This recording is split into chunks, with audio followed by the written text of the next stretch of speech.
Siz ne istirsiniz? Sen ne istirsən? Bacılar arasında qırğın salmaq istəyirsən? Madam ki belədir, mən 2. Dünya Saç Yoldusu elan edirəm. Birinci nədən olmuşdu? Aramızdan kimsə Şivrinə xanımla eyni kombin eləmişdi.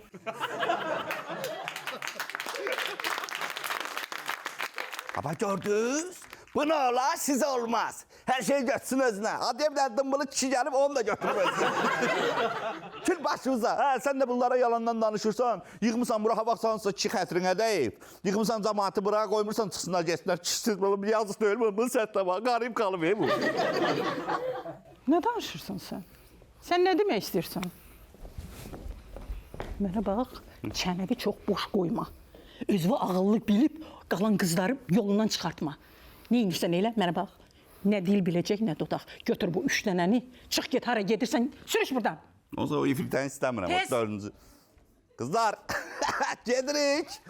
Birinizi özüm alacağım, sen almayacağım dımbılı. Sen çok da danışsan. İkimizi bir tane bomba toyuna ara vereceğim.